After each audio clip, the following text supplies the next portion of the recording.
What the is up? I don't know what to call this one or what to title this video. I guess I should title it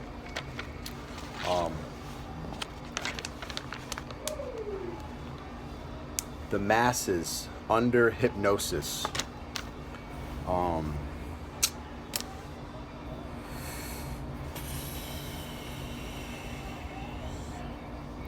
Cognitive dissonance. Once you've gained the eyes, the ears, and the knowledge, the real knowledge, the actual truth of things, at least some things, you start listening to radio and TV and talking heads. You start hearing what they're saying, and there's a huge discrepancy between possible truth and all-out lies. What I mean by that is, there's no cure for cancer. You can actually get rid of cancer multiple ways and cure it,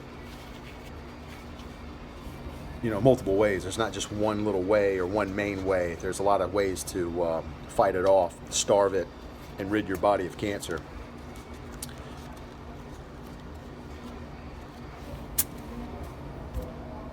Nuclear warfare, nuclear warheads, it's a hoax. Is there such thing as radiation? I'm not saying that. I'm not saying you can't get radiated, but I've done the study, I've done the research, and I've looked into these things, and cannabinoids and cannabis can help you fight off and rid yourself of cancer, along with a lot of other healing abilities. So, medicinally, why cannabis was ever illegal or a war after it, I'll leave that for you to decide.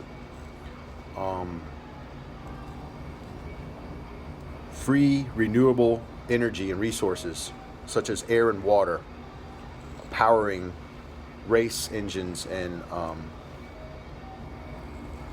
commercial airlines.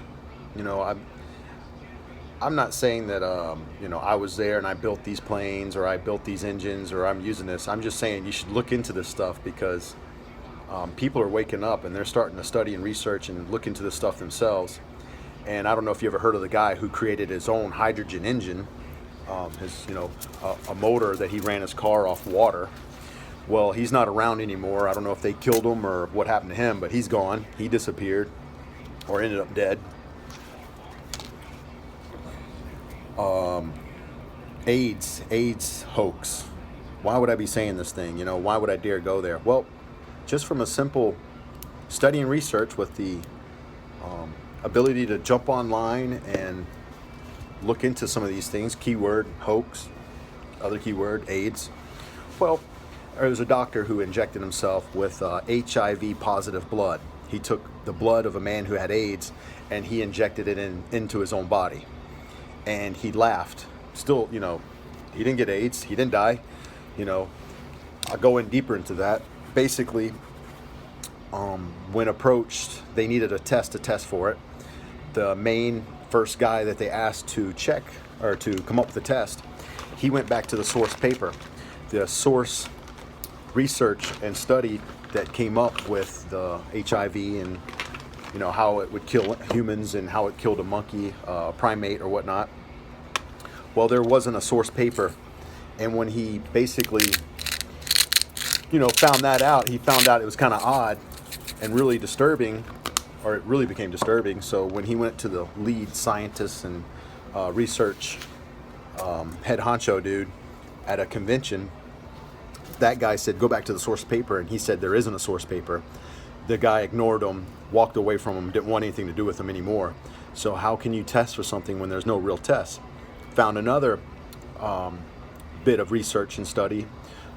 There was this Indian doctor, scientist, and he explained that the way that they check you for AIDS is they take your blood and they look for this They look for something that's in the body that indicates, hey, you got it.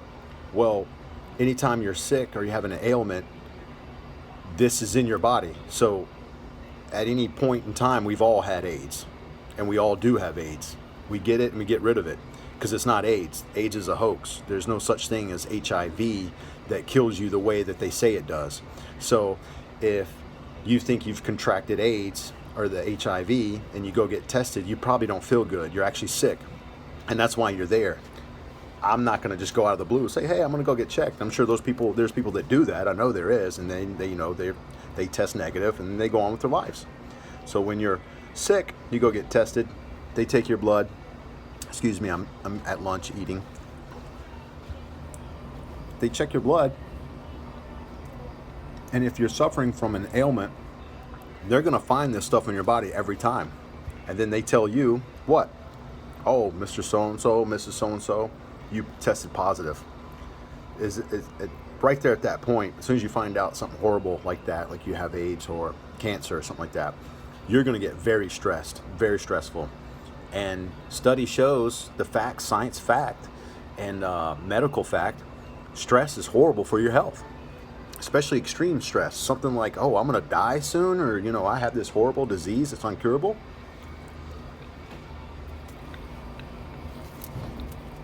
Don't take my word for it. Don't listen to me. Go look for this stuff for yourself. Radiation.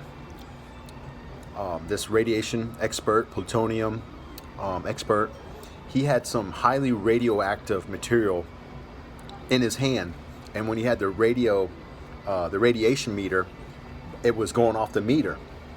And then after that, he puts the stuff in his mouth, and he says, don't worry, it's going to pass right through me. There's nothing that's going to stay in there and affect me. You've been hoaxed. You've been lied to. So you look at these power plants and these weapons of mass destruction, and you might want to start asking yourself how far and how bad you've been lied to. And without you even knowing it, with all this bad information and all these lies, you're under a form of hypnosis. You have cognitive dissonance. You have all these things that are going to help you disconnect from truth and help cube your mind and block you off from reality. And then from there, you're fair game. You're absolutely fair game. So I'm going to cut this a little short and finish my meal. I wish wholeness to all. For the benefit of all, we wish her well.